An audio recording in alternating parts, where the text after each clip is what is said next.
Athol Turner was a 60-year-old from Nelson, New Zealand. Yes, New Zealand. He had several siblings and was a father.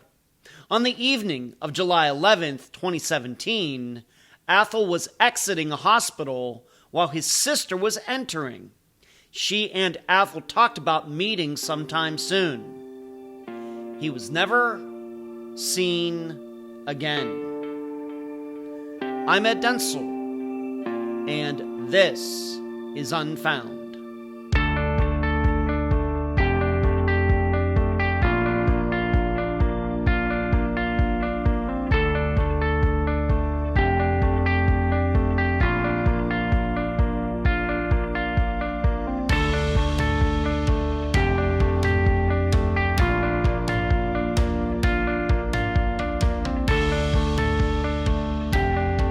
Yes, Unfound has listeners all over the world. Australia, Ireland, England.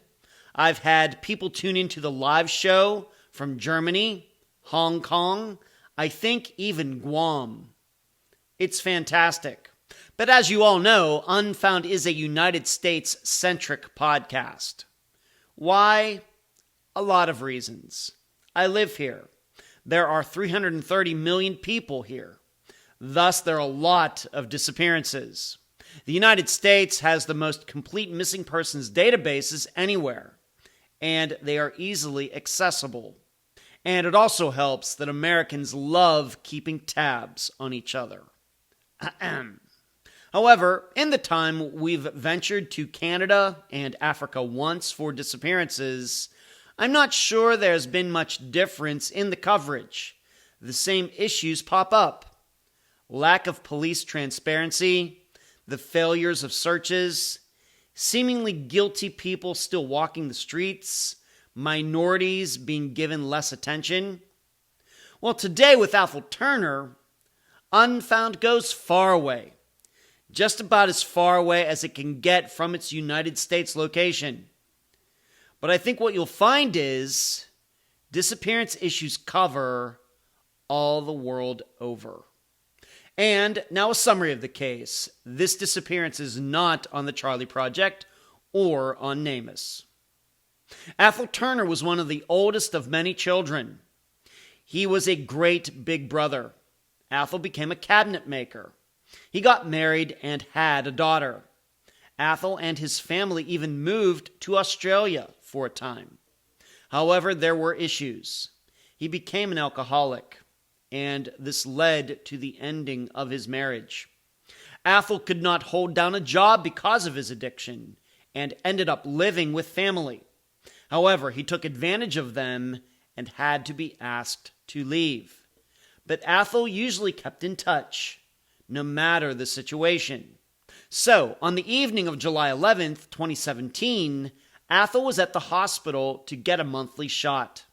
While exiting, he happened to encounter his sister, Tanya, who was entering.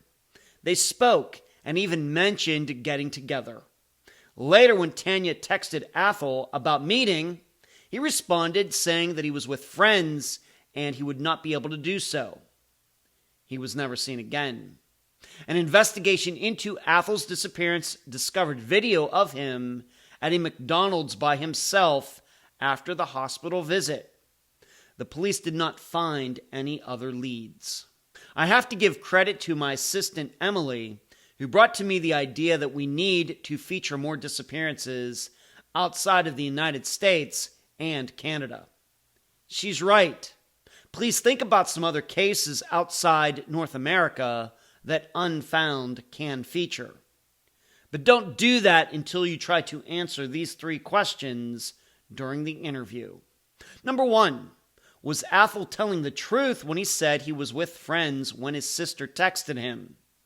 Number 2, given that this is New Zealand, should we think about Athol's disappearance in a different way than we do for similar disappearances in the United States? And number 3, what are we to make of this story that Athol was seen getting into a white van that night? Athol's family admits he caused problems for all of them, but they still want their brother found. no matter what the circumstances are. The guest for this episode is Athol's sister, Tanya Kearns. Unfound News. Next week, as has become an annual occurrence in April, the 5th Q&A episode will be released. It is a kind of Ask Me Anything type of show where you, the audience, gets to find out what's bouncing around up in this brain of mine regarding topics both inside and outside the world of disappearances. You can email me with your questions at unfoundpodcast@gmail.com. Please keep them PG rated and not too personal. Next, I've gotten some of my own swag from Unfound's merchandise store. Unfound-podcast.myspreadshop.com. Please looking for me to showcase these items during the live show and in the introductions to other videos on YouTube. Finally, the How to Podcast Better Than Anyone course is about a month away from being purchasable. Is that a word? On teachable.com. As with everything else we do at Unfound, it will be the best how-to podcast class out there. I'm so happy to have on this episode of Unfound the sister of Athol Turner, Tanya Kearns. Tanya, welcome to Unfound. Thank you. The listeners should know that this is the first time that the Unfound has gone out of the United States and Canada since very early on in Unfound's existence when I covered a disappearance in Africa of an American in Africa. So, and I hope to be doing more of this in 2023. So, Tanya, thank you for joining us the whole Thank you. way from New Zealand. I don't know if I'll ever get there, but maybe one of these days. But thank you for joining us. It's already Sunday there. But let's start here as we usually do with family members. Just talk about your family. Of course, Athol is your brother, but do you have any other siblings? What was it like growing up there in New Zealand, all of you together? Why don't we start there?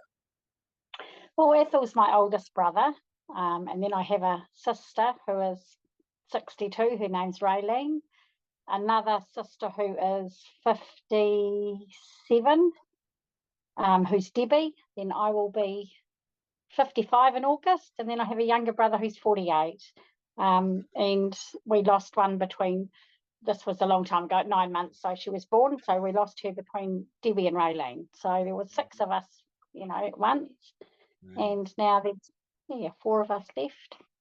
Okay. All right. And so you're one of the younger siblings. Second to youngest. Second to youngest. And what's it like growing up there? Growing up in New Zealand, what were you all into? How did you all get along? Why don't you tell listeners a little bit about that? Well, because there's so much age difference between, the 2 oldest and the 3 of us younger ones, we didn't really have a lot of time at home with Raylene and Athol. They sort of left. I mean, they were there when we were very young, but as we were growing up to, maybe end of primary school or something, I mean, there was, they weren't home. So there was really just the 3 of us at home. And we moved around a lot. We settled in Nelson, New Zealand when I was 10 years old, but I'd went to 6 different primary schools. So we all shifted around a lot because my dad was a builder and he just went where the work was. So that was pretty hard. We'd just make friends and then we'd have to leave them. And so that was pretty hard on us as kids, I think. And that's probably why today I've got so many awesome friends that I've kept for years now. And I'm incredibly lucky. And my sister lives in Blenheim, so we see her quite a bit. My other sister lives about 10 minutes from me. Debbie lives in Brightwater, which is, because I'm in Wakefield, which is about 30 minutes south of Nelson. Okay. And then Brightwater is 10 minutes up the road from me, and then my brother lives in Nelson City, my younger brother. So we see each other, keep in contact. And my sister was around here last night. So we're not. I'm very close to my older sister, not so much my middle sister, but we all get along really fine. Yeah, Okay. we have family dinners and so. All right. Would you But say mostly, that all of you very different, similar personalities, very different, outgoing? And of course we'll my get to Athol himself, but how would you explain all five or six of you? Rowan and I are very, very, very similar. We're so much like my mum. Even her husband said if he wasn't in the same room, he'd think the other was the other. We're very, very similar. We have the same personalities. We take after mum, whereas Debbie and Shane kind of take after dad. Um, they're a bit more. Don't really mix a lot. They're sort of quite happy with their own company. They're not that social. Okay, But yeah, that's just who they are. They are different sure. from yeah. And I think Sure. Ethel was a bit the same. Um, he used to be quite an outgoing, as he's a qualified joiner and cabinet maker, and then he worked for a funeral director for many years. And he was quite outgoing then, but then he got married and he moved up to Napier, and they were married about 10 years, I guess. Mhm. And my sister-in-law is part Māori, so there was always get-togethers on the weekends, and it was always at their house, and so that was the social side. But then when he separated from her and he came to Nelson, he sort of, his lifestyle changed a lot, so Yeah. he changed as well. Yeah, and Yeah. we're going to get into that. So let's just talk about him a little bit more. What do you remember about Athol? You said he's quite a bit older. You said the two oldest siblings moved out of the house. The three of you were at home, maybe closer in age. But what did he do? He said he became a professional cabinet maker, like into Yeah. carpentry or something Yeah. like that. Something he chose to do, or do you have to go to school for that there? How what do you know about Yes, he had to do like you have to sit an apprenticeship. So I think it was probably maybe 3 or 4 years back then. that? Okay. So of course there's classes to do and practical things. And my dad was a carpenter by trade as well. So and my brother loved building things. So but he was a perfectionist. Everything had to be perfect. So but he was very good at tennis. He used to love playing tennis. Huh. He was quite high up in the sport when he was younger, in his younger days. But I mean, he used to see us when we lived at Waira Valley. My parents owned the tavern, and I remember him coming. He was in Nelson at that stage, and I remember him coming down to visit us frequently. He had a red console Capri car, and he used to come down and visit us. But he used to get in a bit of trouble with the door back then too, because he was young and silly. And yes, one of his Uh, good mates that used to come with him was always in trouble. So he was fun and outgoing. And as I was growing up, he was my big brother, and I idolised him. But then when things fell apart, when I went up there to help them, he shifted to Australia. Him and Daphne wanted to go for a new start, but I was absolutely shocked at the way he treated my sister-in-law and other family members. That it sort of started for me from then. I kind of lost a little bit of respect, but he was still right, my big brother. I right. still loved him, Yeah, but let I me. just I told you I was going to ask you this before we get started. Where very unusual name, of course. I'm just a stupid American. So why don't you explain how he got his name? Very unusual name. I've never run into anybody with that name ever in my life, 52 years. How did he get his name? Athol. Athol. Where does that come from? My dad was born in Queenstown, and there's an Athol Street in Queenstown. So he was driving past there one day, and he decided that he liked that name. So that's what Athol was named. So Huh. yeah, And yeah. is that like a man's name in New Zealand, or is he the only I Athol that you've ever known? I honestly haven't heard it again, but I'm sure there are other Athols out there, but I've never heard it. No, no. Okay. And of So course, yeah, it is Turner is a very common last name, at least in English-speaking countries like New Zealand, Australia, United States, England, Canada. So that's not so unusual. But the first name, very unique, very rare, very interesting. You get it from a street name. Very interesting. Thank you for sharing that. All right, great. All right. So he becomes into cabinetry. He's doing that, and he gets married, any kids? He has a daughter, Letitia, who's 33 now. Yeah, and Okay. she's got 4 children. She lives up in Napier. So, Wow. yeah. Yeah. Okay. Okay. So, approximately what year did he get married, and how long did it take before things kind of got, went the wrong way, and then we'll, get into that. What do you know about all that? He got married in the 80s. I Okay. can't exactly remember the date. Okay. And I think they were pretty happy for probably 5 or 6 years. And then my brother started just, drinking heavily, and because there was always people around and they were always drinking. So I think that's where his drinking started. Hmm. Because he, growing up, he was never, and even, when he came down as an adult to visit us, he never drank that much at all. So I think that's kind of where it all started from. And they, things are pretty rough at home. So they decided they would pack up and move to Australia and see, try and make a better life. But Okay. you can't run away from your problems. So it didn't work Right. out. Yeah. That's My right, sister and especially if the problems are internal. Yeah, if the problems are internal, they follow us everywhere, it seems. So they went to Australia, and how long were they there? Did you ever go visit them there or anything like that? they were over maybe 6 weeks, Wow. and Daphne came back. Wow. Yeah, Dad came back, and then Ethel, Mum and Dad had to pay for Ethel's flight because he got into a bit of trouble over there by the sound of it, and he owed people money. So, Shame. and he decided to come back. So Mum and Dad actually had to pay for his flight back here, Wow. so he could come back. But he never went back to Napier. They obviously discussed the marriage was over back then. Okay. So, yeah, yeah, Okay. which was sad. So, all right. So you think when he went to Australia was part of this problem continuing the drinking? Yes, yeah, I Yeah. do. Okay.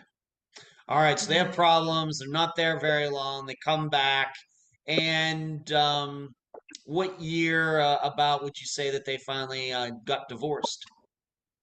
They, because my brother went missing, they actually are never divorced. They're not divorced, but Wow. Daphne's getting remarried in June. So we have been issued a death certificate. So Right. yeah, I've got a copy of that. So because he has been Wow. declared dead.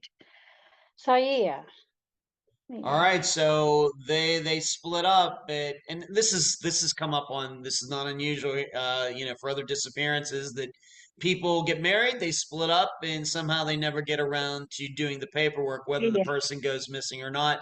Not something that is too unusual. In fact, I've had friends of mine in that, kind of that same situation. Okay, and how often, of course, before he went missing, and we're just for the disappearance, we're kind of using July 2017.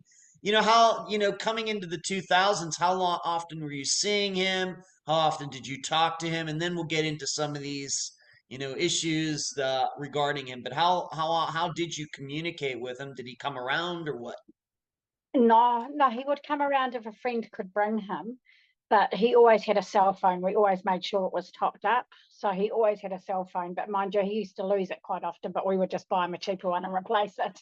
Yeah. Um, he always kept in contact by cell phone. And I would go and visit him. I'd ring him and say, "Oh, where are you, Ethel?" And we have a place called the Centre of New Zealand, and it's beautiful. You can walk up the hill and look at the whole of Nelson. And down the bottom is like big trees and seats and things like that. So quite often he would just be up there because he liked the bush and things like that. So I would take coffee or take lunch or something up there. But he was living in a place called Franklin Village, which was like a hostel, I guess. And he was in there for Okay. 7 years, but I never liked going in there, so I would pick him up and we'd go out from there. Right. Because there was a few unsavoury sorts that lived there, so I didn't feel comfortable. So yeah, we would normally by cell phone we would keep in contact with them. Okay. Yeah. So let's talk a little bit more. Of course, he got into the drinking, which it sounds to me like was the first thing that started making his life very difficult. But did he move on to drugs, or was it just alcohol? And were you aware of that when you were seeing him? Was that something that you and maybe your other siblings or family members ever talked about? Anything like that? He lived on our property for 6 months in a mobile home that he owned. and he would walk around with an insulated wine cup, and we used to think it was coffee. But one day, for some reason, I don't know why, but I decided to have a look, and it wasn't. It was full of wine, of red wine. So, yeah. Mm-hmm. He Right. had, he was starting to hide it and things like that because, he just used to, hide it. And as for drugs and that, we honestly really are not 100% sure. But Okay. towards the end, I think he was on, something, but we just don't know what. Okay. I think it was just mainly the drinking. You said that he lived on your property for a while. Why don't you just maybe describe a little bit? When was that? How long was it? And He describe lived that with time us. that he lived on your property, if you could. He lived with us for 6 months, and that was maybe, what are we in now? 23. So maybe 2018. No, that's a lie because he went missing in 17. Mm, So we'll say 2015, 2016. okay. It'll be. And for 6 months he lived there. And it was really nice to have him. It was lovely. But then he started to steal things off us, and I would lock the house. But of course, I like my windows open. So then he would crawl through the windows, and he would steal stuff to get some money, and he stole my engagement ring, just different things like that. And then there was an incident that happened that didn't make me feel safe with him anymore. Okay.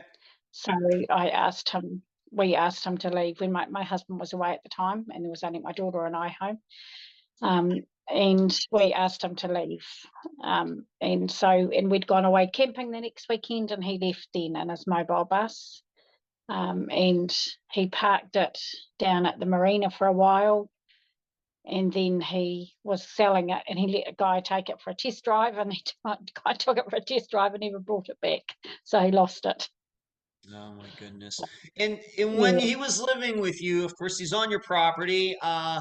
Did you ever try to talk to him? Did you ever try to talk, maybe you need to go to rehab, Athol, or you need to do, what kind of conversations could you have with him? depends if he'd had a lot to drink. If he hadn't had too much, you could have actually a reasonable conversation. Mm, If he'd been drinking quite a bit, then he used to get quite angry and things, so you just didn't even try. But yes, I did try and get him help many times. He just didn't want it. He told me in no unsavory terms that he was fine and he didn't need help. He had been to jail for holding a shotgun, pointing a shotgun at a person. So his probation, they released him to us. So part of his probation was no drinking. So he must, because we had the police visit us, so he must have hidden it really well because they never found it. And I told the police that he had drunk there. So, yeah. But I'm not sure where he hid it. Yeah. yeah, But that had to be so tough, Tanya, to have your brother there it trying to help him out. Of course, seems you remember him in happier times, and then you're seeing him there in 2015, and he's a totally different person. Had to be very it's difficult. really sad seeing someone that you love destroy themselves, and there's nothing you can do. You can't help them. It doesn't matter what you do. I mean, I felt guilty for a very, very long time. Right. It took me a long time to get over the guilt of not being able to help him. Um, but yeah, you can't help someone who doesn't want to be helped. Right. Yeah. Right. And how did he take it when you told him he had to leave? Did he put up an argument? Did he, put up a fight or No, anything? Did he understand, or what did he no, do? no. He understood. He just knew that his time was up here. I couldn't trust him anymore, and I had to think about our children. They were young at the time, Yeah. so Right. yeah. Um, Actually, it would have been. I'm just trying to think. It may not have been 2015 because our Earlier than daughter that? was only, Maybe earlier than that? yeah, yes, our daughter was only about 4 at the time, and she'll be 23 in Oh my. October. Yeah, so it's a So lot. Well, yeah, maybe we're yeah, talking about yeah, 2005 then. Maybe we're yeah, talking going back that long. yeah, yeah, maybe. Okay. The years are flying Yeah, she by. wasn't. Yeah, she wasn't very old. I don't think she was at school. So no, she would have been about 4 or 5. So maybe at school, but 4 or 5. So yeah, so Wow. going back. Yeah. All right, Yeah. I so was late just thinking about 2000s, we might be talking yeah. 2006, Yeah. 2007, well before Yeah. 2015. Okay, Yes. that's Sorry. fine. Yes. Yeah. Okay, then let me Yeah. just ask you this then, being it was then so much time between you, having to ask him to leave. Obviously, nobody's going to blame you for that. We understand. But what did he do in those years after that until, of course, 2017? And, what was he doing? He got his vehicle taken. And was he homeless? Was he going from place to place? What was he doing? He, yeah, he was going from friends' places to friends' places to friends' places. And then he started owing people money and things like that. So we got him into Franklin Village, as I said, which is a place, Yeah. was an old nurses' hostel, so it was sort of set up. It was, you could have an apartment with a toilet chair and everything in it, or you could just have a room. He just chose to have the room and share the communal showers and toilets, and he was there for about 7 or 8 years. Wow.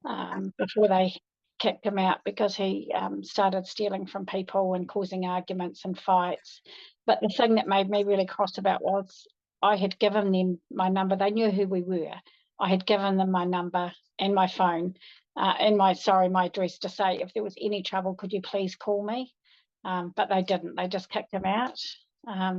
So I was a little bit cross about that because, I'm sure there must have been trouble before they actually kicked him out, but we never knew anything of it. They didn't let us, they didn't tell us anything. So, Okay. yeah, then All right. again, he lived with them. All right. So they kicked him out and you didn't even know about No, it. no, Okay. All right. no. Okay. As far as crimes, I mean, pointing a shotgun at somebody, sounds very serious. That can get you, of course, in a lot of trouble in the United States. I know our laws are very similar between New Zealand and America, but we know that there are differences as well. That sounds like something that was pretty serious. Did he have to do some jail time, or how long he was in there? What? He did. He stole the gun. Like again, he stole off my parents as well. And he'd stolen Dad's guns. Dad was in hospital. He'd had a quadruple bypass, so Dad was in hospital, and Mum was obviously up visiting or something. I'm not sure, but anyway, he stole Dad's Mobile Max card, which is for petrol. He stole his gun. And then had an argument with someone or something, and I think there was a car chase involved. But anyway, he got out of the car and he pointed this gun at someone, and yes, he did go to jail. And I think he was in there for about 10 or 11 months. Wow. He went down to Christchurch, to jail then. Okay. So, yeah, yeah. Okay. And, All right. Let me just so around that time, let's maybe just so we can kind of put this in the timeline. We're going to accept July 2017 as the disappearance time. How old would Athol have been at that time? oh, shivers, he's 60. He would have been 60 in 2017. Yeah, yeah, because he'll be 65. No, hang on. What am I? 65. He'll be 67. Sorry. So, no, he'll be Okay. 67 this September. So, if I Okay. count back 67, 66, 61. 65, About 61 years old 61. Yeah, in 2017. Okay, let's yeah, get that's close enough. All right. And so yeah, I guess going back then to the time when he was living with you, if we're going to say that was like 12 years, 11, 10 years before that, he would have been in his mid 50s, something like that when he was living with you. Just yeah. about. Okay. So moving up much closer, let's just move up to early 2017. How often were you talking to him? How often were you seeing him? Maybe some of your other siblings, or maybe were Well, it kept was in really contact. only, Please. he had lived with my younger brother for a while too, but they had a huge falling out Mm, um, because Ethel stole off him and did things as well, in his house. So they'd had a huge falling out. So he'd been kicked out of there as well. And he lived on the streets for a while. Oh, he lived in a croquet club. We have a croquet club in Nelson, or croquet club. Is it croquet? Croquet, whatever the thing they Croquet. hit with the ball. Yes. That's a Croquet. That lawn, the croquet club. lawn golf, where the balls, you hit Yeah, the balls with the hammer. that's it. Croquet. Yes, croquet. Yeah, that's it. He lived in the shed at the Nelson Croquet Club. Okay. He lived there for, I'm not sure how many weeks, but then he was kicked out. Then he lived on a boat for a wee while down at the marina. And we're not sure what happened there. But he didn't stay, he wasn't there for very long. And then he went and stayed with more friends. And then when when he sort of started, I won't say disappearing, it would be, say, sometimes a month and we wouldn't hear from him or see him. Okay. Maybe 6 weeks, but that wasn't uncommon for him. But he would always text and answer or reply texts. So, we knew that he was okay, or we would get a ring from the police to say, Athol's been in trouble, can you come and get him? So last time Andrew and I went and got him, we took him up to my sister who lives in, Debbie, who lives in Brightwater, and we all decided that we would put him in a backpackers. So, because none of us could have him in our homes. Yeah. So we put him in a backpackers, and we paid, Deb paid for the first 2 weeks and we paid for the next. But they kicked him out of there as well because he started causing fights, and he started stealing off people that were there as well, and sleeping in random rooms, going into an empty bed and just sleeping in that bed, and just, so he was doing, random things there, so they kicked him out of there as well. Maybe you'll have to explain that to some of us. What is a backpackers? What is that? A backpackers is like, say, very budget accommodation. Okay. Like some rooms you're living in a dorm room, you could have 6 other people, 10 other people, depending on how big the room is. And like particular travellers from overseas and that come and use them because they're cheap accommodation. Yeah, I mean, you can, some of them do have their own rooms, but you have to pay quite a lot of money for them. So, yeah. Okay. All right. So it seems like no matter if he was at your place, one of your siblings' places, at this backpacker's place, or any place else, eventually Athol wore out his welcome, one way or the other. Absolutely. Yeah, he did. Okay. Yeah, he wore out a lot of welcome. Yeah, when you would talk to or text with him or whatever, was it usually you reaching out to him, or would he usually reach out to you just to say hi, or how would that usually work? It wouldn't be often that he would reach out to us. It would always normally be one of us texting him, except if it was like, I turned 50 5 years ago. Don't ask me what that. But anyway, and when I didn't get a text or a phone call or anything, I knew that, that was just really unusual for him. It just wasn't like him to miss birthdays or Christmas or anything like that. He would always send a, message. And even when our dad passed away, we couldn't get hold of him. And Dad died in the April, and then we started looking for him, and then we put in the report in that November. No, can't have been November. No, because he was last seen in July, so it might have been the November of the year before, 26. Oh, no, it can't have been. I thought it was November that we put it in. Of 2017. But yeah, so but no, it can't have been, because it was July 2017 that he was last. That's right. Yeah. Let me ask you this. Let's just go back to your last time seeing him, and what can you say about the last time you actually, not texting, but actually in the same room with him or on the street? What can you say about that interaction? How did he seem? What can you say about it? I had a rheumatology appointment at Nelson Hospital, and I was going in as my brother was coming out, and I looked and I said, "What are you doing here?" And he just looked terrible. He looked really skinny, really drawn, just like he wasn't a very well man anyway. He can't produce vitamin B, so he has to get an injection every couple of months. He doesn't have measles, ate his tummy, so he's got a plastic bubble, or had a plastic bubble for his tummy, so he has to get vitamin B because his body doesn't produce it. But he said, "Oh, Tan, I've been really sick. I've got pneumonia." And I said, and they were releasing him that day, and I said, "Why didn't you tell us?" Like, he never even told us he was in there. And he said, "Oh, I didn't want you to worry, Tan." And I just said, "Look, I'm so sorry. I can't catch up with you now because I didn't have time. I only had about another 5 minutes before my appointment." So I said, "Look, I'm really sorry." can we catch up afterwards? And he said, sure, Tan, no worries. And I was about maybe 40 minutes, and I texted him afterwards. And I said, let's meet up. I'll take you out for lunch and coffee. And I got the reply back, sorry, Tan, I'm busy with a mate. Can we catch up another day? And that was the last time that I saw, or last time actually anyone, except for 9 o'clock that night at McDonald's. He used his card for the very last time. So, yeah, so that was the last time. So this was totally a coincidence, you running into him at this hospital. Absolutely, yeah. Okay. Yeah.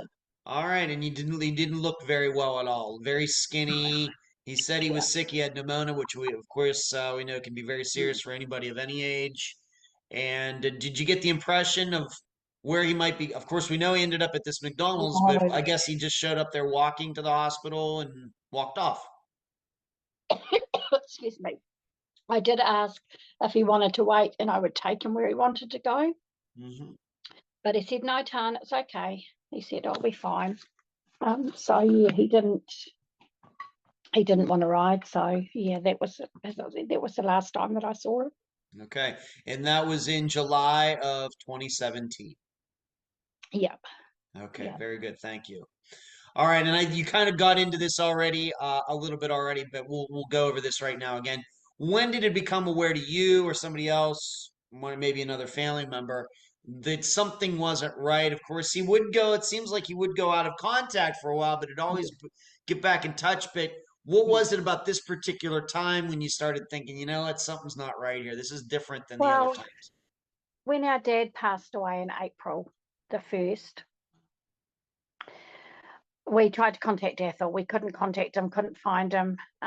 We got the police to try and track him down. They couldn't find him. But at that stage, he wasn't listed as missing because Dad had left him some money.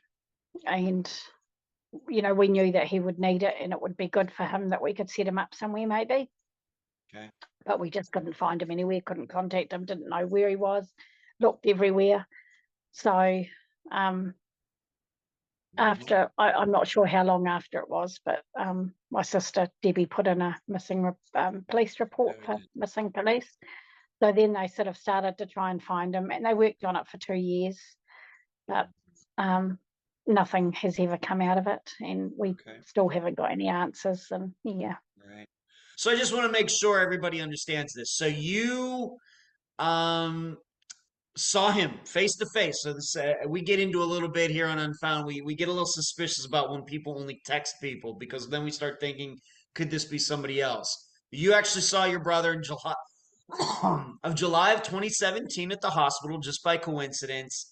And then what really, really started to set all the red flags off was in April of 2018 when your father died, and you tried to reach out to Athol, and nobody could find him. That's what really set everything off. Well, I think actually it was 2017 November that we put in the report for Athol missing. And then we were still looking for him when Dad passed in 2018, April 2018. Okay. Yeah. I'm pretty sure it was 2017 that my sister put in the desk, looking for him.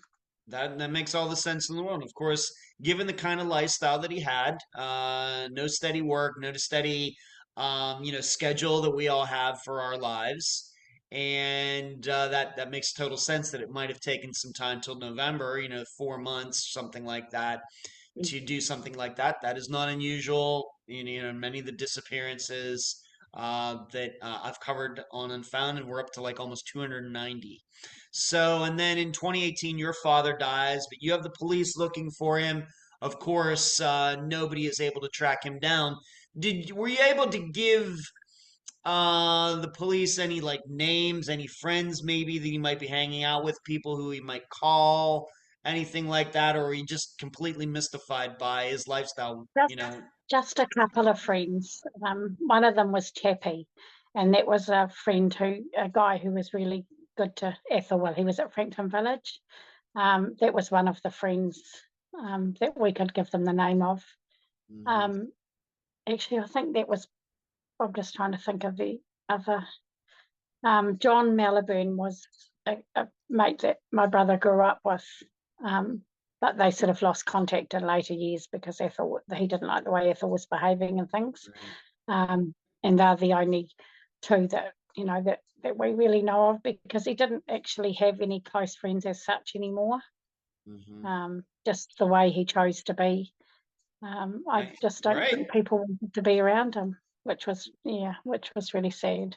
He sounds like he burned a lot of bridges. He did. He burnt an awful lot. Stealing and okay. Yeah. Just so we're clear, I realize the police, it sounds to me just like here in the United States or Canada, where I mostly cover disappearances.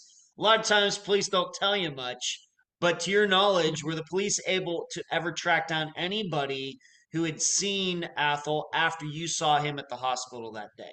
No, not one single person. Not one single person. Okay. Let me ask you a little bit now about this McDonald's. Somehow you were able to figure out that he used some sort of card at a local McDonald's right there in Nelson, New Zealand. Um, are we sure that he used it? Is there any video or anything like that? What do you know about that? I actually really don't know a lot, but I think it was the CCTV that they had him on camera using it. But also the bank details shows that the card was used. But when they told us, they said that he was seen using it. So I'm assuming it's the CCTV footage of him. But you've never seen it? No. Okay. That's once again, not unusual at all. Okay.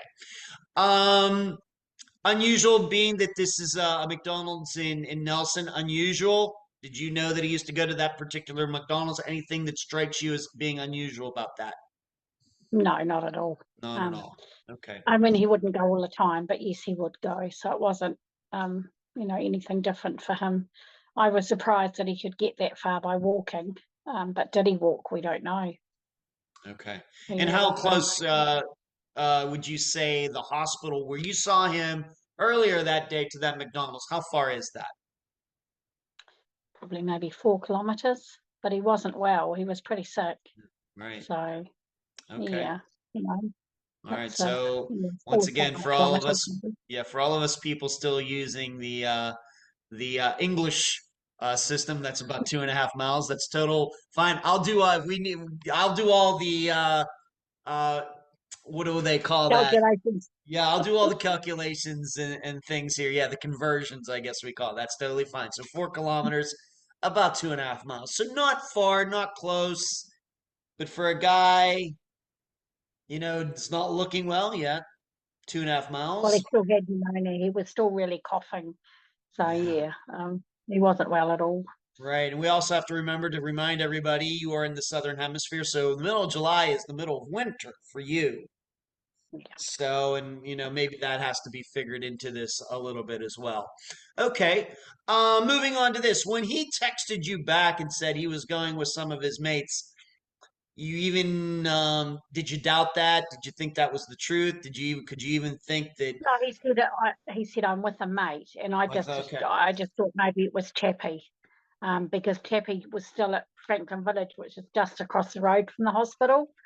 So I thought maybe he was going out somewhere with Chappie. Okay, but this particular guy was eventually questioned, and we really don't know what he said, do we? No, we don't. No, I don't know. I'd actually like to get all the notes from the police, and I don't know if we were allowed to ask for them or not, but I might look into that. One of the detectives, Michaela Rolton, she was really, really good. So I still have her number. So it'd be interesting to see if I can get all the case files and things like that. That would be really interesting. Yeah, here in the United States, we have something called a Freedom of Information request that we can do. You can do that for any sort of government agency, not just police, but anything. And you can file the paperwork. And sometimes you get things, sometimes you don't. Of course, I'm not an expert on what you could do there in New Zealand, but I always recommend all of the guests that I talk to, get as much paperwork as you can. So, that was just the thought I had. So I will do that. I'll definitely look into it this week. It's certainly worth something to do. Okay, let's move on to this. We had talked about, or had read about, maybe I'd read some articles, some New Zealand articles about Athol's disappearance. Something about a white van. Did he get picked up in a white van? Is this something that's been verified, or is this just some sort of rumor? What can you say about it? Hasn't been verified. My sister was talking, I don't know if she was talking to my brother or who she was talking to, but oh no, it might have been my brother, sorry. And she said he was getting into a white van and going down the coast. But he didn't know anybody down the coast, and I didn't know anybody that had a white van, and she didn't either. And the police, sort of followed up on leads of what they could, but nothing came of it. Where did that piece of information, once again, where did that piece of information come from? My sister Debbie, I'm not sure if she texted him or they spoke on the phone. Okay. And that's where that came from. Yeah, Debbie had told the police that. Yeah. Okay. So maybe you'd said something about going somewhere with somebody, and we're not sure if he did this or not. Of course, maybe that all checks out. He, of course, told you he was with a friend of his. Maybe that all kind of goes together, but we just don't know since that person's Yeah, never been no, tracked down. So, not sure what to make of that. Now, you no. told me once again in our prior conversation that, of course, and this is no surprise, we cover a lot of disappearances of people like Athol who have drinking problems or drug problems. They kind of go out of sight for a while, then all of a sudden they're back for a while, and then they go out of sight for a while. Very common. But have you ever been able to figure out these other times when he would go kind of out of contact for a while? Where would he go? Would he go to another part of New Zealand, or do you even know? No, he actually didn't go out of Nelson, I don't think. He would just go, like, find somewhere to stay. Like down, we're close to the water, of course, and down in just off from the marina in Nelson, there was an old boat that was out in the sea, and it was just on a mooring, and he lived out there for a while in a boat. And it wasn't his boat; it was who knows boat. But he Uh-huh. lived out there for a while. And then another time, they were doing up a motel. It was called Mid City Motel, and it was right in the centre of Nelson. And because it was shut to the public, but he would climb up the fire escape out the back, and he lived there for about 6 weeks before being found. He flushed the toilet at the wrong time, and a builder caught him, and he got evicted. The police were called, and he got evicted from there. Well, So, I will say one thing for Athol. He was a very creative guy, finding these places to absolutely, stay and not being detected. absolutely, yeah, he Okay. was actually a very intelligent, clever man. Okay. Yeah. Okay, so we're just not sure. So that, the reason I ask you that is, can we even begin to think about, well, if we know that he went missing maybe for a month or 6 months before, then reappeared, could it be, if we knew where he was those times, maybe he was in that area, again, just think about this, but we're not really sure. No, because he actually didn't have the funds or the means to get out of Nelson. Um, and I think in his own way, he was kind of settled here. I mean, he chose to live. We could have got him accommodation a lot of different places. He chose to live the way he did. Yeah. And it took me a long time to accept the guilt of, like, I hated it in wintertime. I really hated it. He lived up in the Maitai Valley camp for a long time, in a tent. And I felt awful because his mattress went mouldy, and it was just, I hated it. It was horrible. I took up feather duvet and pillows and things like that, but it was awful. He just, Yeah. yeah, it was really horrible. And it Right. did, I felt guilty for a very long, a lot of years. I understand that. Guilt is a very common emotion that comes up in me talking to guests. Maybe not so much in the interviews, but behind the scenes, there are a lot of parents, a lot of siblings, a lot of children who have had parents who have gone missing. Guilt is very common. They're always asking themselves, "Is there something I could have done differently?" You know, you Yeah, know, realize that this person had an addiction, and I realize that this person stole from me, and all these things, and I know that he went to jail and all this. But is there something that I could have done? Yeah. You know, very common. Yeah, very common. Yeah. Okay. Yeah. Just to give the rest of us an idea about Nelson, New Zealand. Dangerous place, how big of a place it is. Can you walk the streets at night? What can you say about the city of Nelson in New Zealand? It used to be beautiful. I mean, it still is beautiful, but there are some fights that break out from nightclubs or people that are drunk, or but it's not an overly bad town. Um, no, yeah, I mean, I wouldn't personally myself, if I was by myself, I wouldn't feel safe walking the streets, Okay. but I would with a friend. I went out Thursday night and my friend and we walked down the street about 11:30, 12 o'clock at night, and I felt safe. But there Okay. were people in, down alleyways and things like that, but I didn't feel threatened or anything. Okay. So no, it is pretty safe. But I All mean, right. like everyone, we have crime, but yeah, it's still safe. What is Nelson known for? Is it like a touristy town, or is there some sort Yeah, of industry beautiful there? What is Nelson beaches, known for? beautiful beaches, cafes, vineyards, Kaitiritiri Beach and Tahunanui Beach are very well known. Bushwalks, mountain bike tracks. They're also close within, an hour's drive. You can be up the lake, or you can, from Wakefield, 20 minutes drive, you can be at Tahunanui Beach. 40 minutes, you can be at Kaitiritiri Beach.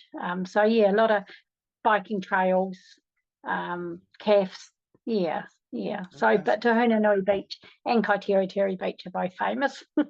Okay. Yeah, Do you get a they're lot of too. tourists there? Do you get a lot, like, dare I say, do you get a lot of Americans who go down there to one of the places? Is that some place a tourist from the United States would go if they were going to New Zealand to check it out? Absolutely, Is it? absolutely. And it's known Okay. for its beautiful sunny weather. Okay. Yeah. So yeah, we Okay. do. We get a lot of tourists. Okay. Yeah. And the So, Abel Tasman National please. Park is a huge. Abel Tasman National Park is a huge park. We get a lot of foreign travellers over there doing that walks that they take days. So yeah, we get a lot of tourists doing that, and they run shuttle services, to take them over. So yeah, and there's boat cruises and things like that that they can do from Kaitiritiri. So yeah, we do get a lot of tourists. How big Nelson is? 10,000 people. You know how big of a city it No, is. no, more than that, but More. I'm not Okay. actually 100% sure. Okay. I would say probably at least 50,000. Wow. Okay. So Yeah, not I'd small. say so. Yeah, Okay. yeah. Um, I mean, I can get the Google and tell you exactly, but yeah, no, it's yeah, or maybe there could be more, but yeah, it's not a huge place, but it's not tiny either by any Okay. means. Okay. Yeah. What is the biggest city in New Zealand? Au- Auckland. Oh, probably Auckland, I'd say, Auckland. Okay. It's but nowhere I near don't as know. big as. You're asking. That's I fine. failed it. I failed at geography Look, very badly. that's right. Don't, well, if it makes you feel any better, I failed at New Zealand geography too. So, That's all right then. all right. So it's not the biggest. Like Nelson's not the biggest city No, in New Zealand by any means. Okay. no. Is it known as not being a very dangerous place though? You have a lot of tourists going there, so I'm guessing not. Yeah, no, it's not. It's not really. I mean, we have had some murders here, um, Mhm. but only really in maybe the last 20 years, 25 years, I guess. I mean, I remember growing up, it was a very safe place. There was no trouble. Like we played on the streets till it was dark. We went skating. We went to the skating rink every Friday night. We'd wait outside in the dark for our parents to pick us up. Yeah. There was nothing, we didn't feel unsafe. We'd go down to the Tahunanui beach and walk the beach all hours of the night, in our younger days, and we didn't feel unsafe and there was no trouble. But um, Mhm. I think in later years, I mean, you do have to watch, I guess, anywhere going out after dark, but then I don't like the dark very much anyway. Okay. So I, I feel safe if I'm with someone, but I wouldn't go out by myself. But I wouldn't go out by myself anywhere after dark because that's just me. Okay. But it's not. No, it's not. It's not actually that. It's not unsafe. I wouldn't. call it unsafe. No. Okay. Then let me ask you this. Being that you've been living this almost 6 years now, of course, July 2017, we're doing this interview on March 25th, or technically it's March 26th in New Zealand. 18 years since my mum died today. Oh, is it? I'm sorry to hear that. Oh Yeah. my. Yeah. Okay. Yeah. But we're coming up on the 6 year, six years since he went missing. Have you been able to gauge how unique Athol's disappearance is? Are there a lot of disappearances in Nelson? What have you learned in the last 6 years about disappearances in Nelson? Nothing. We haven't. I mean, there's people that they post on social media that they've gone missing, Mhm. like in the Nelson area, but it's normally young kids that have run away from home. Mhm. I don't actually know anyone in Nelson that is missing All right. So in that your I opinion, that I then, can recall. okay. So in your Yeah, opinion, you're the one who lives there or lives near there. Your opinion is that Athol's disappearance fairly, really rare. yeah. I certainly wouldn't say it's common. Yeah, Okay. um, Okay. but then I haven't really looked underneath the surface either, I guess. But yeah, that might be something for me to do today. I think that maybe I think that's always good for anybody, no matter who I'm Mm. talking to. And of course, you should know I cover disappearances in a big city, the biggest city in the United States, like New York City or LA, Los Angeles. And I cover Wow. disappearances from little towns that only have 500 people. It just Yeah, depends. And I'm always a big fan of, families getting to know that area. Are there disappearances in the yeah, area like their own? My 25-year yeah, old son went missing. Are there any other 25-year-old, men missing in the yeah, area? I think this can yeah. be helpful to try to start to understand this. So that's Well, we why would I'm asking normally you. we would normally read about it or hear about it, Mhm. and I honestly haven't heard about any other person missing. Okay. It would be, yeah, it would certainly be on social media or in the paper, and I honestly haven't. I can't recall ever reading or Okay. seeing anything online Yeah. about. Yeah, All right. I think that might be something to look into and see if there are yeah, any, of course, people, men or women, in the kind of the demographic that Athol is, to see if, if is there something going on there, or is, his disappearance just unique? It might be something interesting to find out. yeah, Okay. yeah. Let's move on to this. Now, we don't talk about this too much, if you can believe this, on Unfound. In fact, my impression is very, very few of the missing people I've covered on Unfound fall into this category. But it came up earlier in our conversation that Athol has actually been declared deceased. Who did that, and why was that done? Well, the coroner actually decided it really after the police. There was nothing else. There's just nothing to go on. And I guess they thought that it might have been some closure for us. So it's in the coroner's report. Okay. And all it says is on or about the 12th of July 2017, Okay. unknown location in or around Nelson, the coroner's findings, and it's got cases, cause unknown. So Okay. yeah, yeah. Okay. So the So coroner was kind of the person who suggested that to you. That's yeah, okay. yeah, All right. And yeah. so you or somebody in your family gave the okay. Of course, he's divorced. I don't know how, once again, legality of, who gets to do that. Was Athel's daughter involved in this decision, or what? No, no, she had her own troubles at the time. Okay. She's had a bit of trouble with her life. So no, she wasn't involved in that decision. Okay. And kind of us as a family as well, because there was just absolutely nothing, no shred of Yeah. evidence, no piece of Ethel, nothing, no belongings, no anything. Um, and we all feel, actually, not only both my sister and I, we all feel that he's not here any longer. Okay. I know in my heart he's not. I just know he's not, because there's no way that he ever would have gone so long without contacting one of us. Um, yeah, that's Okay. just he wasn't. It wasn't Yeah. him. It just wasn't him. Right. So Like you said, you saw him. You knew that he was very skinny. He told you he had pneumonia. Of course, he needs yeah, these what is it, vitamin B or B12 shots, something like that, to keep himself alive. Sounds like a guy who, although, he was just in his early 60s or something, certainly having issues of somebody a lot older yeah, than he yeah, was. yeah, Okay. yeah. Okay. Okay, gotcha. When was the last time, let's move on to this. When was the last time that you actually have spoken to the police about Athol? Anything going on? Of course, you haven't declared deceased. I don't know if that means they closed their investigation or anything, but when was the It's last not, time you've ever spoken to them?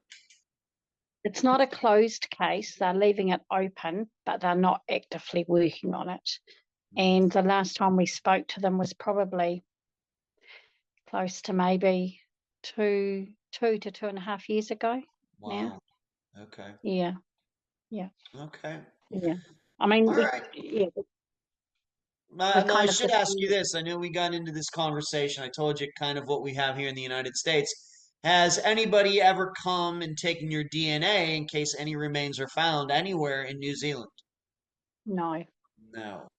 Okay. no, no. Are you aware if New Zealand even has any, even whether at the local level or what we would call the federal level, like for the entire country, anything like that done there officially that you know about? They do have some of his DNA on file. What that is, I don't know, but they Okay. do have some on file. Are they have his actual DNA on file? Yes, yes. Do you know how they got that? No, I don't. Okay. All right. Yeah.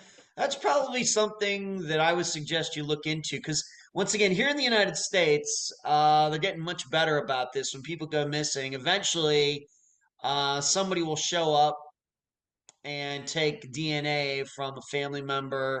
Of course, hoping like a child of a missing person or parents of a missing person. That goes into a database. So if remains are ever found and it falls into a certain demographic, we have a database. You put the DNA in there, and maybe it'll match up. And that's how a lot of not just disappearances, but of course murders in the United States get solved after many years. Well, So see, please. sorry, he has false teeth, so um, he will have to, there'll be dental records because teeth. Okay. I don't think teeth disintegrate, do they? I don't know. I'm not sure. Probably not false teeth. Probably not. Yeah, yeah, Okay, so that yeah. might be a way to identify him. But once again, I don't know anything, but being that I know that we do it here, I have to, maybe make a suggestion that make sure that they have their DNA, and if not, find out if they have some sort of database in New Zealand where families get to give their DNA in case, a bone Yeah, and, or something is found. I think that's certainly worth your time. Certainly. absolutely, Certainly. Because absolutely. what we're trying to avoid, of course, Tanya, is a situation where his remains have already been found. He's already been found deceased, but you don't know. And he's in a coroner's office somewhere in New Zealand, and here you are looking for him, and he's actually technically already been found, but they can't put the body that they found with anybody who's missing. That's very common here in the United States and something we try to There was a avoid. there was a body found recently of a man who had been missing for a few years, but they found out who that was, and I mean that sort of made my ears prick up a bit. Yeah. So every time that something like that does come on TV, social media, news, whatever, I always make sure that I listen and um, Okay. yeah, and it's normally if someone's found, it's pretty widely known around New Zealand. It's not something that they keep to themselves. It is reported on the news or social media or So I think we would probably. I don't think we would miss it. And just because Athol's case, they're not working on it, it's still an open case. Yeah. So that if something does come in, then that is sitting there, and I would say they will look at it. But you've certainly sparked me to give Michaela a call Okay. this week. All right, And great. yeah, Anything I can do to help? Yes, of yeah, course. absolutely. Sure. And I guess what you're also saying, Tanya, and I have to remember this, is that New Zealand, small country, not a huge population. In fact, the state that I live in Florida, I think has easily more people in it than New Zealand does. I think. I think. It We probably have does. New we have Zealand, like 20s. Of course, Florida's one of the fastest growing as far as population in the United States. A lot of people are moving here to sunny Florida. But we have 20, like I think almost 30 million people or something like this now. right. So I have to remember that in New Zealand, not as populated. So it's maybe easier to figure out if somebody does go missing and remains found. It's a little easier to figure out who that person might be without DNA. Absolutely, yeah. That could be very. That's a very. I think that's the point you're making. I think it's a very good one. Thank you. Okay.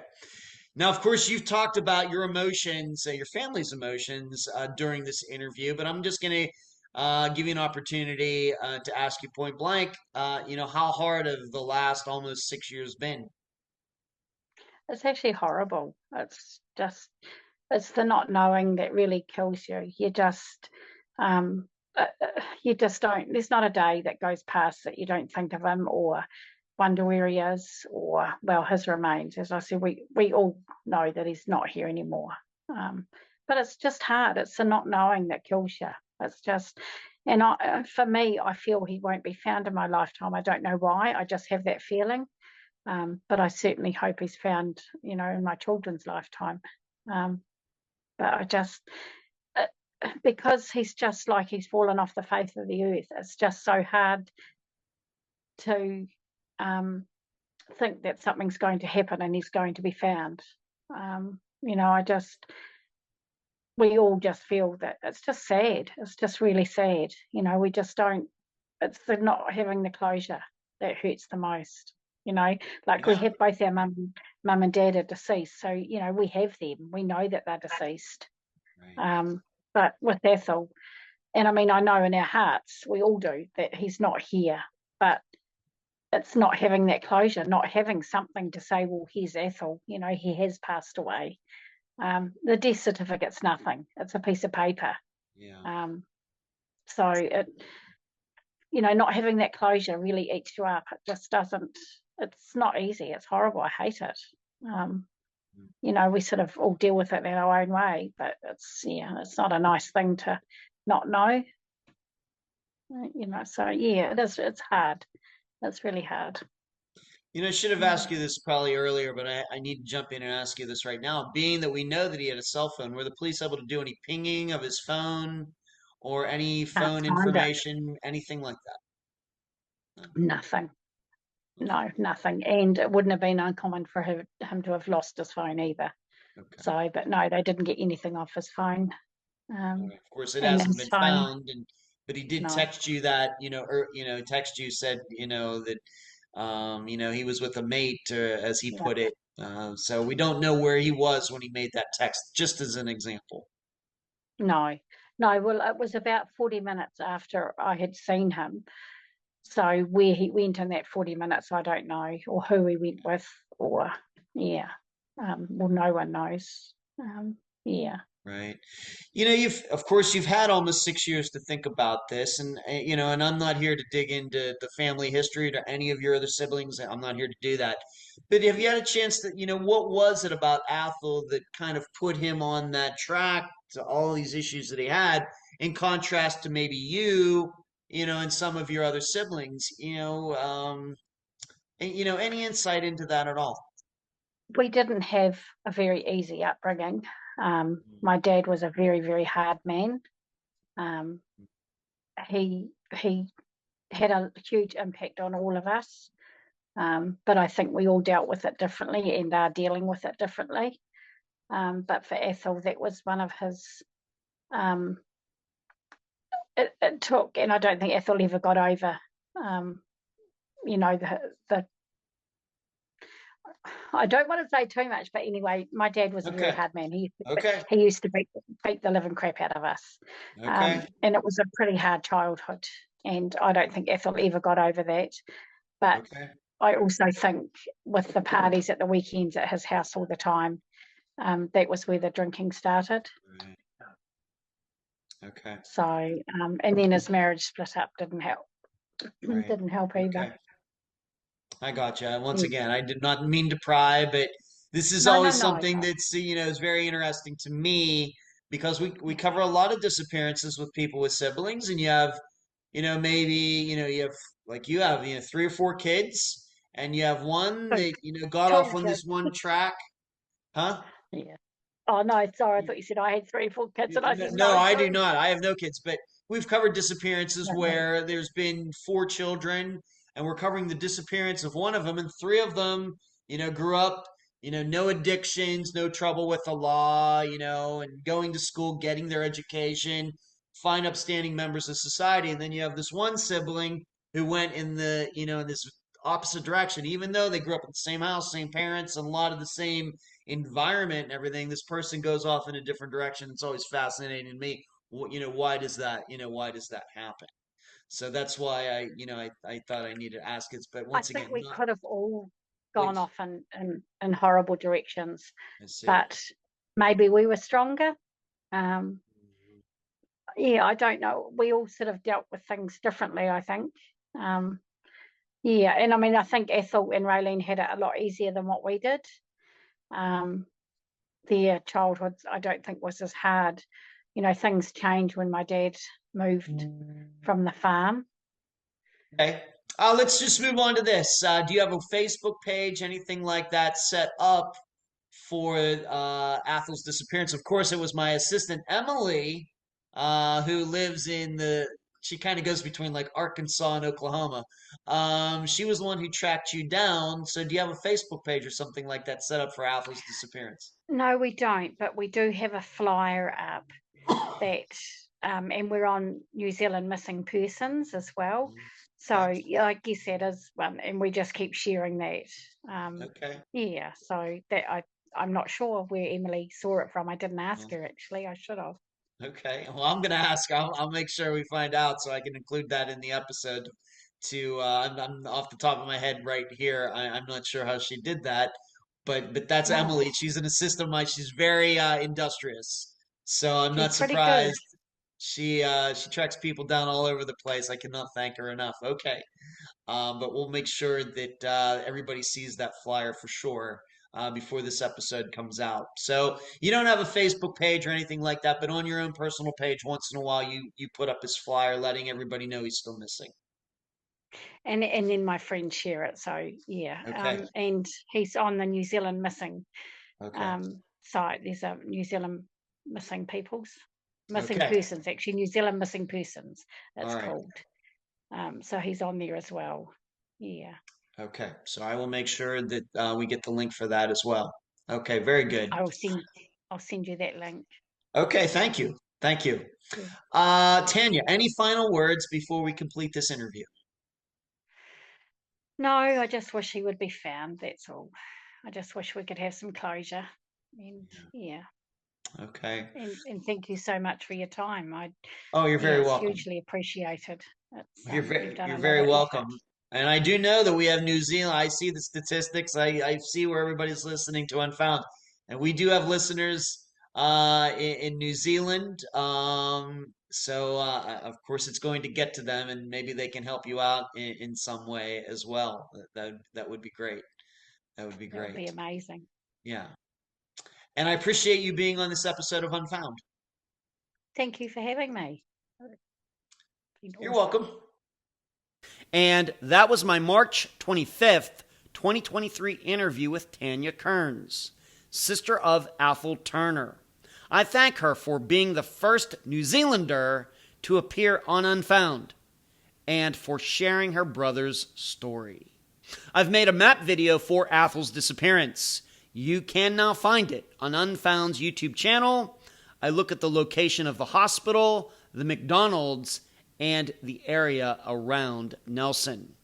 Over the past 6.5 years until today, Unfound had only covered one disappearance outside of North America, that missing person being Ben Padilla, who, with at least 2 other men, seemingly stole a Boeing 727 from an airport in Angola in Africa. Probably the biggest mystery of a modern jet going missing, until Flight 370 came along. But because of its uniqueness, there wasn't much to be learned that could be applied anywhere else. Well, with Athol's case, what we see is the person, the circumstances, the investigation, and the media attention are not much different from anything we've heard before. Despite the location being 8,150 miles away, 13,115 kilometers, yes, I checked, from where I sit right at this moment. Why? I think it's because of something we all see, just covering disappearances all over the United States. Really, for the most part, location doesn't matter. City or small town, urban or rolling countryside, sheriff's department, city police, FBI being involved, pretty much it's all the same. Why? Because of something of a mantra I've said for a couple years now. Disappearances are about people. Yes, certainly about the missing people, but disappearances are also about the people who investigate these disappearances. And they are all prone to biases and ignorance and assumptions and laziness, no matter the country. What is a contributing factor to this, at least comparing the United States and New Zealand, is that our countries have a shared heritage coming from the British Empire. But I'm not sure that matters as much as we think. Because when, not if, but when Unfound covers a disappearance from Germany or France or Israel or Japan, I bet we'll run into the same issues. Are there exceptions? Yes. Why? Because there are some countries, let's just go to the most extreme example, North Korea, which disappear their own citizens often.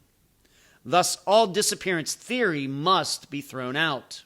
But for countries with governments that recognize human rights, like the United States, New Zealand, and even though Athol's is just one case, we should not be surprised if we continue to discover the common disappearance problems afflict everyone all the world over. If you'd like to hear more about my thoughts on Athol's disappearance and the attitude toward disappearances around the world, please support Unfound at patreon.com/Unfound Podcast or hit join on the YouTube channel. Until then, I leave the public theorizing up to you. And that's the program.